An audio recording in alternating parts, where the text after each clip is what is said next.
What did you say? There's less than a month before school starts? Oh man, I don't know if I'm going to be ready. I guess I should go on the podcast and talk with Jason about this scary subject of the start of a new school year. Get your education.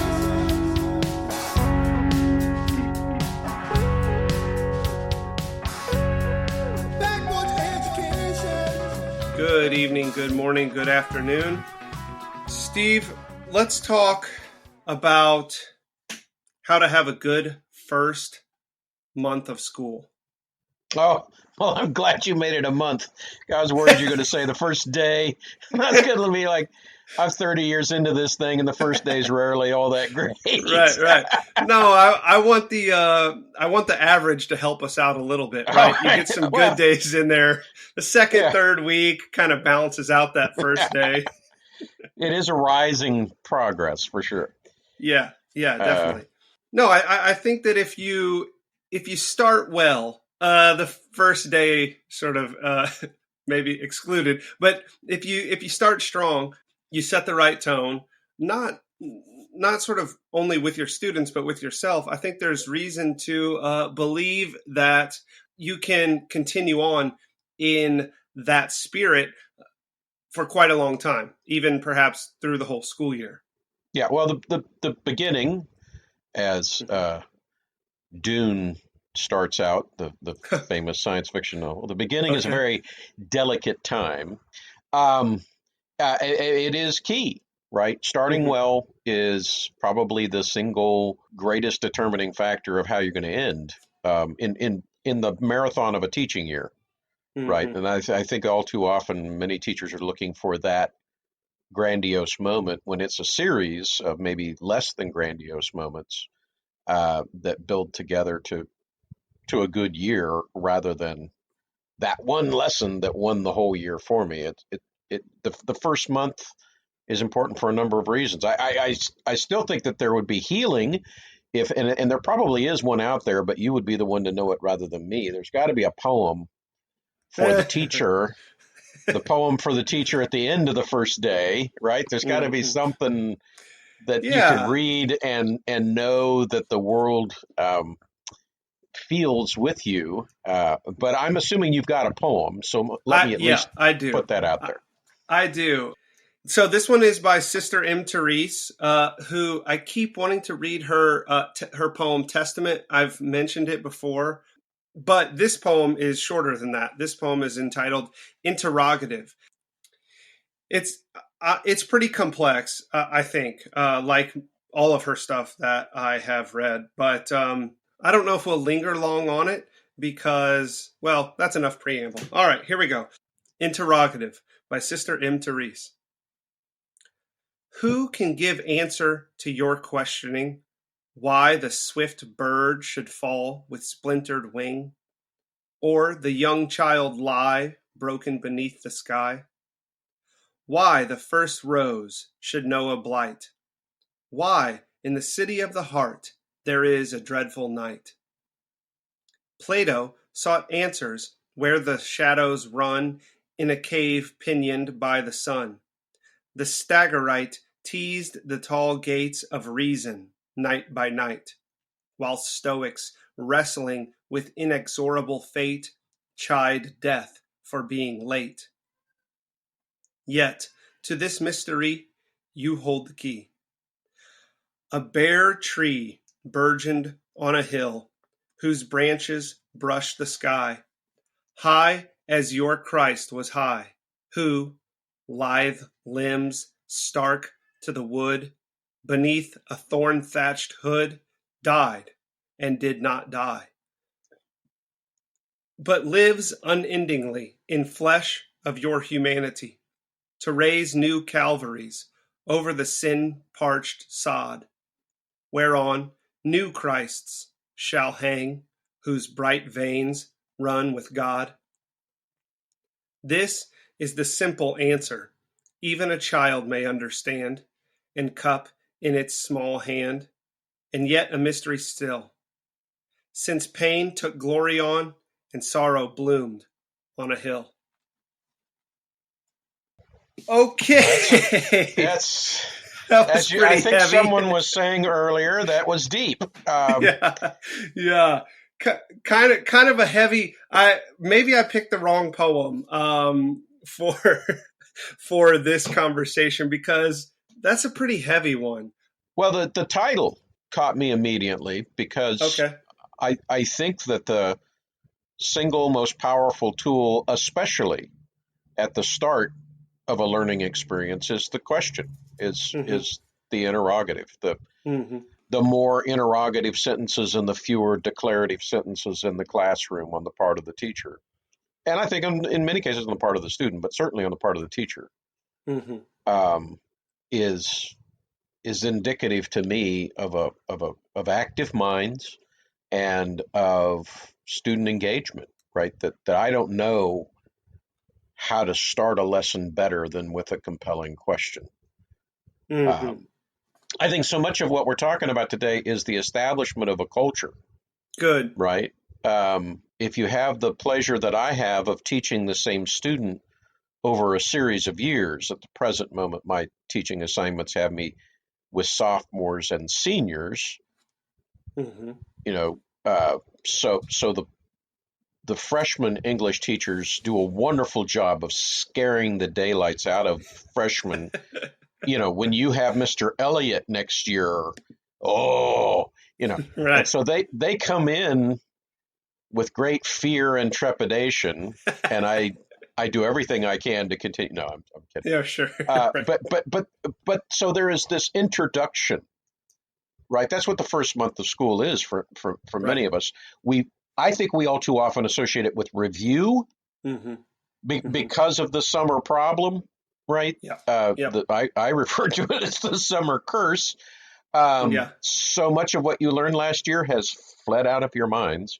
Mhm. Um, so rightfully, the Spanish teacher, the Latin teacher, the English teacher, maybe less the English teacher, the mathematics teacher, Certainly the math teacher. right, are reviewing like crazy to try and get them back up to where we left them off, Yeah. back in May or June. And so overcoming that problem is certainly a part of the first month. But looking forward, you're setting in play here. Here is who I am as a teacher. Mhm. Here's the expectations I have of you as a student. Mhm. And I think for the artful teacher, who in the world are you all? you know, what Right. what have what have I been bestowed? What's this year going to hold for me as a teacher? I have to find that out by asking a lot of questions and giving, in my estimation, some students comment that, boy, we worked so hard at the beginning of the year, now it seems easier. And really the grade book kind of reveals that, because I tend to give a lot more, seek a lot more data. That's a terrible term for it, but No, it's okay. It's uh, okay. in trying to get to know them, I'm asking a lot of them. Yeah. Right. Write me this essay, respond in your journal to this, show me your skills, Mhm. basically, so Mhm. I know where I'm at and what I need to cover the rest of the school year. And then we'll do the mathematics of how much that we're going to lose of that over the next several. Sure. Well, so let me sort of interject here and say that I think what you've said so far sort of reveals a lot about your teaching style. What I mean by that is, for instance, if your class, if you taught in a lecture hall, right, where you just got up with your notes and read, essentially, then what particular humans ended up in those seats would be of either very little or no consequence, right? Yeah, It wouldn't really actually matter because if your students are merely information receptacles, yeah, then that you're not going to change the way that you sort of do that, so it doesn't matter. But I agree with you that for a teacher at the beginning of the school year, if you are going to, if the kind of education that you do requires involvement from your students. If they are participants in the education process in any meaningful way, then yeah, it's going to start. It has to start with a lot of getting to know your students, but not merely in the sort of, hey, let's kind of be buddies so that you believe me more and I can shove more information down your throat, right? Instead, it's, I need to know where you are. I need to know your own proclivities and your idiosyncrasies, because we're going somewhere together and we've got to get there together. So I'm going to be relying on you just as you're relying on me, and we're all going to be sort of working toward it. Yep, yep. And so as I mentioned earlier, and it deserves some development, if the student is going to be doing anything in the class, Mm-hmm. then I have to know what they're capable of, Mm-hmm. what skills they've already acquired, and thus implied what skills I should be helping them develop as the year progresses, according to what would be common for a sophomore or a senior in high school to have. I'm not Mm-hmm. trying to turn them their sophomore year into graduate level students, but I Right. am trying to convert them from being sophomoric into to junior. And I know I'm using Sure. Sure. politically incorrect terms, but I'm trying to progress them a year further in their education, not just with, as you're saying, the information, Mm-hmm. uh, but with and even there, just for a moment with the lecture hall example, it still would behoove me to know what they already know, so that I don't waste my time telling them things they already know. If lecture is my Right. goal, um, Right. I mean that's much easier to attain than the kind of familiarity you and I are discussing, which is reflective of the kind of classroom that we have. Mm-hmm. If I'm gonna focus on, for instance, an interrogative classroom, Mm-hmm. right? If you want to use the term Socratic classroom, then they ought to know something. Even in her poem, right? She brings up the great Socratic student Plato Yep. and his whole cave and etc. Uh, Part of what I'm trying to do at the first month of school is get to know my students, to understand what they can receive from me and teach them how to ask good questions. That's such an important skill in my classroom. Mm-hmm. What to do, because I'm focused mostly in my teaching at the present moment on literature. Uh, how well can they read? Mm-hmm. It's important. Uh, this will come back up when I know we have an episode planned down the road on the movie Man Without a Face. One of the moments in that movie is the digging of a hole and then the filling back in of said hole. Oh yeah, I remember that Um, now. um, but if we're going to quote unquote dig a hole, there's at least three things that need to be prepared for at the beginning of the class if the class is about digging a hole. One would be, that introductory lesson. This is a shovel. Right. Right. You hold it this way. Mm-hmm. It's effectively used in this manner. Don't dig with the handle, dig with the blade, and so on. And it sounds facetious until you get into a classroom and you start talking about reading or writing or some math function, right? And Mm-hmm. and you realize that they're trying to dig with the handle, or Right. read in a manner that is very unproductive of any benefit to them. Mm-hmm. Um, so there is the skill.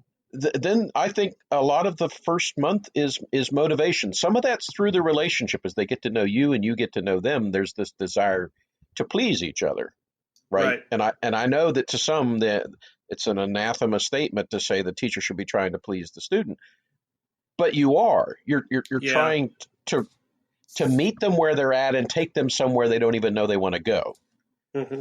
and they're not That's going to right. want to go there if they don't perceive that you know where they are. That's your point earlier. Yeah. If we're going to go somewhere together, I got to know where you're at on the map Mm-hmm. so that I can somehow get us headed in the same direction to this new location, the end of the school year. That's so with the digging of the hole. Here's a shovel, and here's where I want the hole. But why do I want a hole here?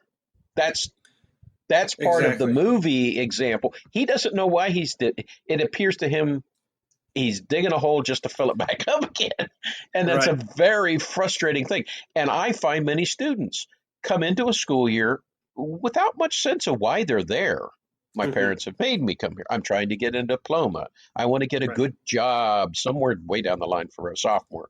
Uh, Right. and, and, and so there's a great deal of, especially in an English class. I already know English, Mr. Elliott. Yeah. I know English good, Mr. Elliott. Yeah, okay. Yeah. Sure. Um, Sure. I had a Well, senior write me a card one time and thank me for teaching him to write good. nice. He meant the joke, but I Okay. I Whew. appreciated the art. And so Yeah. I was That's like, funny. eh, 4 years for nothing. Thank you. Right. All right. No, that's pretty funny. And it is sort of, they're not wrong, right? Like there have been so many essays written on 1984. Like, why do I need to write this 3-page essay on 1984 if there's already a whole bunch of student essays on 1984? That's a good question. Thank you for asking, right? Well, uh, no, it immediately brings up the notion of the liberal arts, right? right. Why are we using these? We're doing this to be free. You can certainly go out and copy one of those other great essays on 1984 and say, Hmm. "This is my thoughts." Yeah. If you don't It would be mind, faster. it's faster, more efficient, in some regards, probably get you a better grade. Sure. uh, but I don't want you to be thinking other people's thoughts. I want you to have thought about this work and its impact, its meaning in the world that you live in, which is Hmm. your. Yes, you share the world with many other people, but there's also a very specific heart, mind, and soul that's being affected by the ins and outs of this story. Hmm. And to say, well, I just agree with someone else is, I know it's very triggering terms, but I don't know how else. That's slavery, right? Yeah. That's somebody else is telling me what to do. If you're truly a free person, Hmm. you've entered that story. You've gone, I agree with this. I disagree with this. I think that's true. I, I I've been impacted by this story enough to want to change how I live my life, and here's how. And now I have something that's completely unique. Your 3-page essay that's got you in it, Hmm. rather than something from writemyessayforme.com. Right. Well, yeah, that's right. And I think that so when I have a student who comes to me with this sort of thing, right? And they say, well, I just sort of think what this person says. I don't need to write my own essay or whatever. I usually take one of two tacks. And the first is I say, okay, so like when you pray, do you only pray prayers that were written down by other people? Is that the only kind of prayer you ever pray? And they, being good Protestants, say, of course, well, being evangelicals, right? They say, of course not. Their sort of unique contribution or their own voice they value very highly. And I say, okay, well, sweet, then just do that with this too, right? Like, let's. I'm not saying no one has ever said anything good. To keep the analogy going, yeah, read the prayer that has been written by somebody else. We could do with more of that. Uh, at the same time, make your own contribution. The other tack that I will sometimes take is to ask a person, okay, they say, I don't want to write this. I understand that. I've certainly been in the position of not wanting to write something before. But often, especially when I have students who haven't done that writing before, like I've never written a 5-page paper. Okay, that's cool. My question is, do you know what it does to a person when they write a 5-page paper? And they say, no, I assume it does nothing to a person, but no, I don't know what it does.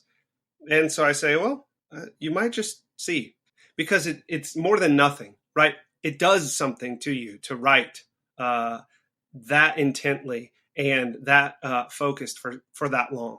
So give it a shot. And I've had students who are responding pretty well to that, but I think we're a little off in the weeds because we both like to talk about writing. Well, no, so I was going to pull it back around by saying that this is exactly what we're trying to establish in the first month. The skills necessary, sort of the atmosphere, the culture. In my classroom, this is how we behave, and this is why we behave this way, and this is what my subject is about. If and I have a minor in biology, so I've taught science classes. Mm-hmm. There's the same questions of really of motivation, of trying to get the student to understand why we're even here doing this. And the first month isn't the only place for that. I think there's remembrance of that throughout the year, a reminder Mm-hmm. of it. But I think that the motivation up front is pretty key.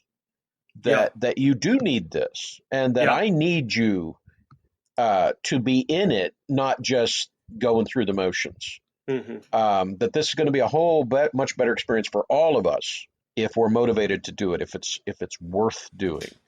Yeah. So I think that and with that, of course, is the preparation necessary. There's quite a bit of learning how to turn something in, or Mm-hmm. I put it this way often: what kind of questions get Mr. Elliott going, and what kind of questions turn him off? Yeah. There's a getting to know each other's art form Yeah. that makes the whole journey then the rest of the month um, either go much better, or if it's not done well, then there's sort of this wandering around in a mist kind of feeling. I don't know Mm-hmm. what is this guy's deal, you Yeah. know.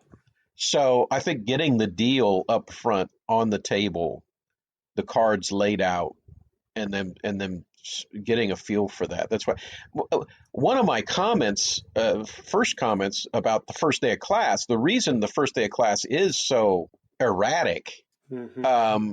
is because I'm trying to set a pace for them that I hope they will gather is, well, what's the term we've used frequently on this show? That of leisure. Mm-hmm. That we're going to Mm-hmm. focus on really important things, and that means we need time to focus on those, which means there's a lot of other stuff that's just not going to get done. Yeah. And I want them to feel. I don't want. I know. Many of my colleagues love the word rigor, and I invite them to look at the background of that term because it's mostly negative. Yeah. Yeah. Um, Good learning will at times be hard, and that's typically what we mean Sure. by rigorous.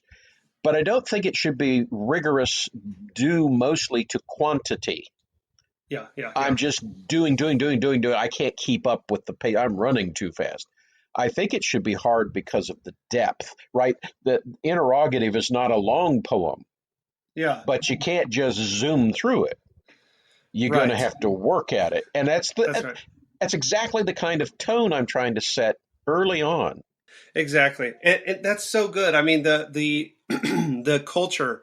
Uh, you tossed that word out early, and I'm glad you did because it's definitely something that you want to keep in mind as you're progressing sort of through the timeline, right?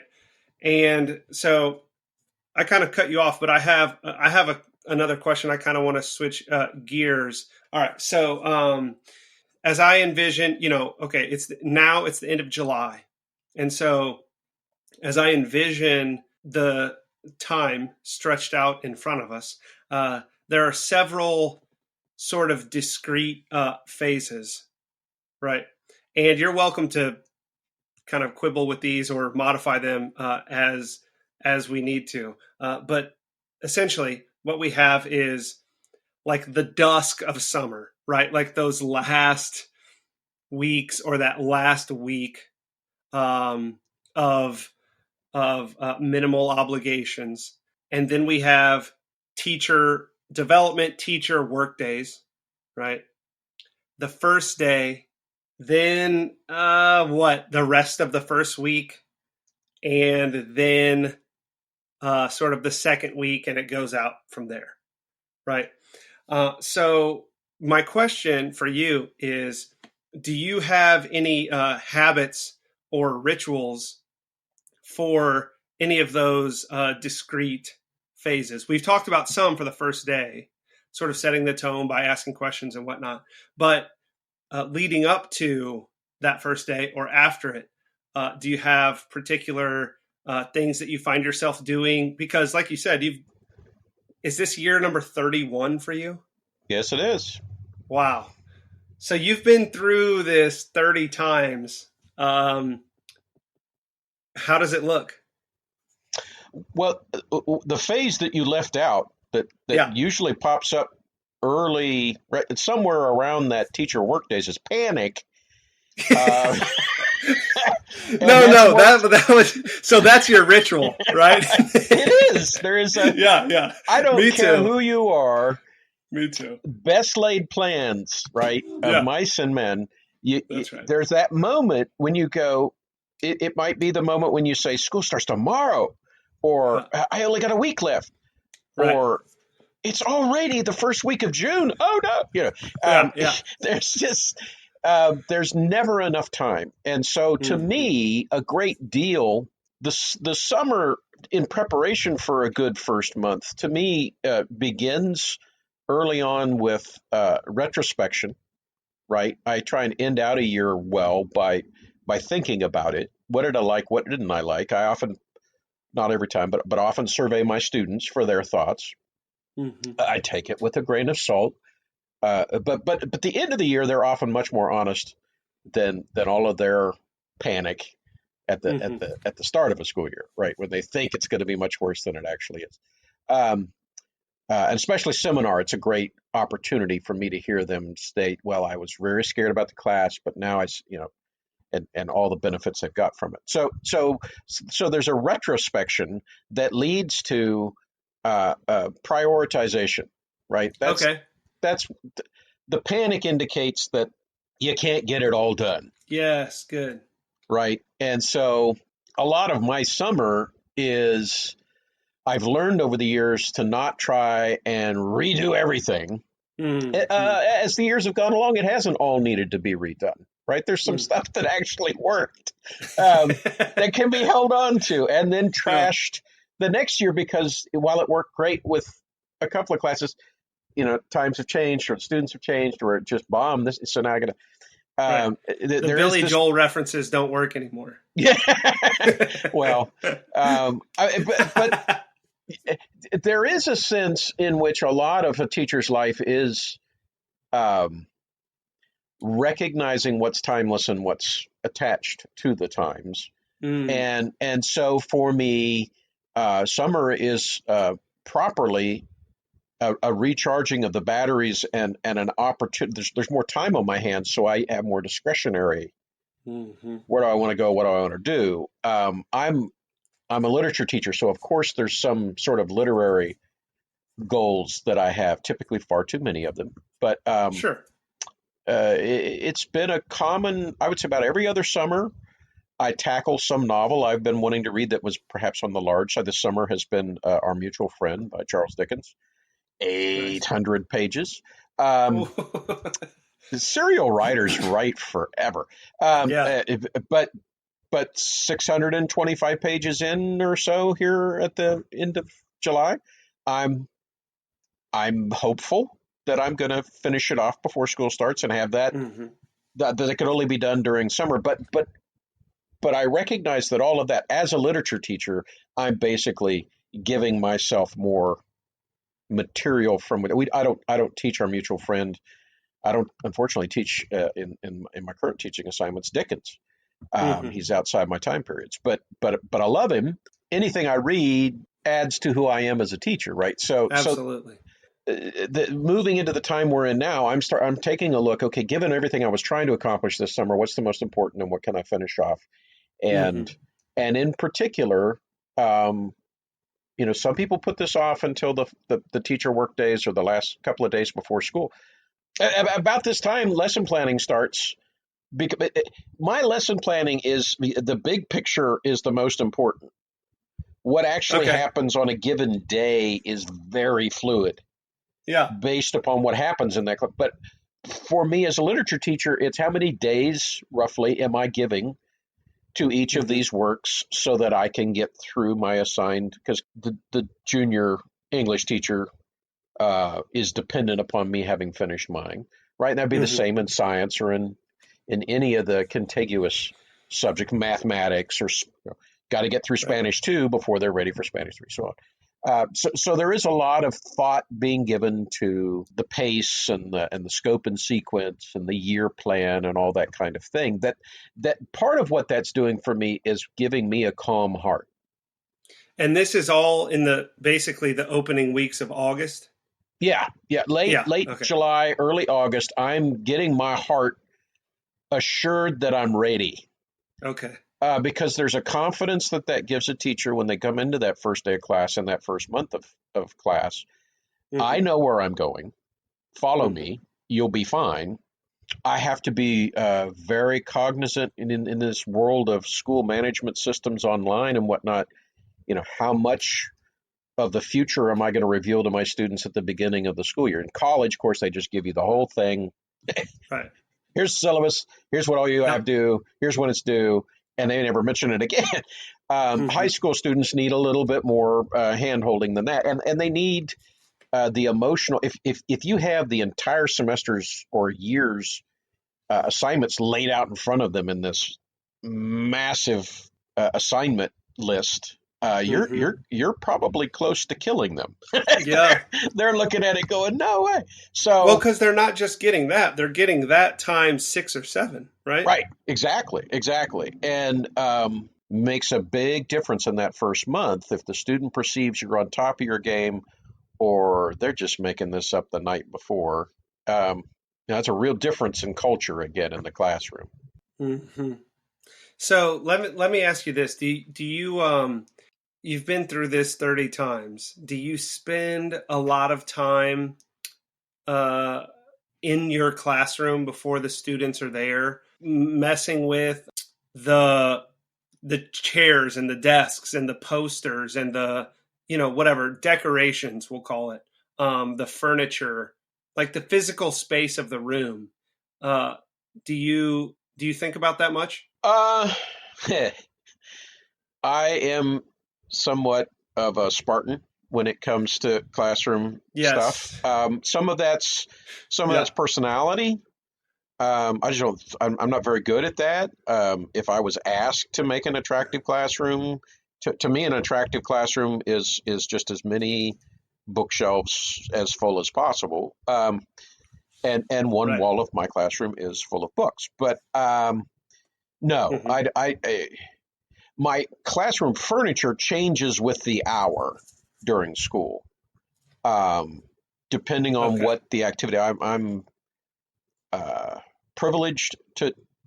You'll move the Yeah, desks we around or have whatever. we have wheels on our Yeah. desks, and so they're very even when I've had them in the 4 across 5 deep sort of lecture format, they're Yeah. not going to look like that by the end of the class because my students sort of move Move around and, around. and and if nothing else, when they get up out of Yeah. the things, which is difficult to do, I've discovered, um, they go flying across the room. But so it doesn't behoove me much to mess with that kind of stuff. Um, but I do spend a good deal, to the consternation of some of my colleagues who are very busy frantically trying to put things up on the walls or arrange things. They often see me seated staring out at the class, because to me it is. You brought up prayer earlier. Prayer is a pretty important aspect to me of the teaching art. Hmm. I don't have a face that just screams "I love you." Right. I can verify this. Yes, it's true. Um, I'm from the Midwest where we kind of keep our emotions to ourselves. Thank you. Yep. And I'm sure that'll get us some comments. Most controversial thing in the podcast.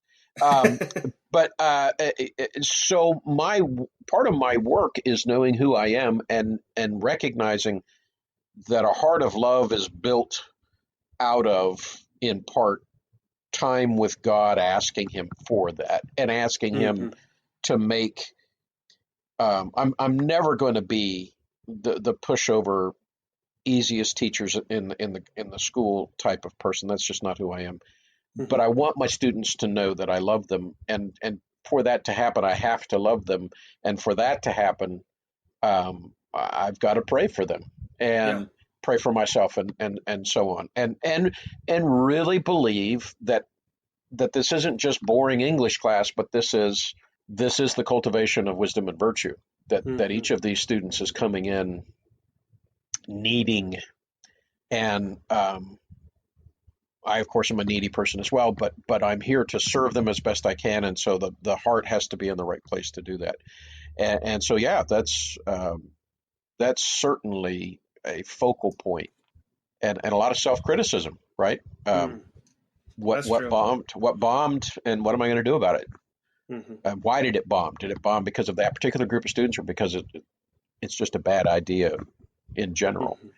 Well, I think that's a good sort of place to end the show. You know, the what I have sort of learned from our conversation today is that panic is a natural part of the process. That it's not going anywhere, but that it's not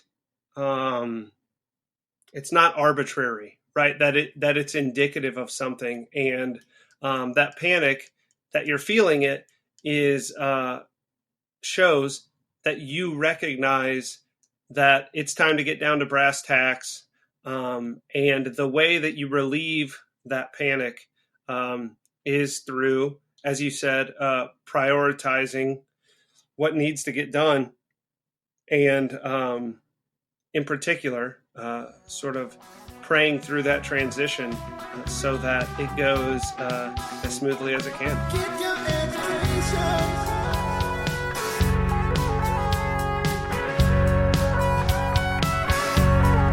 Backporch Education.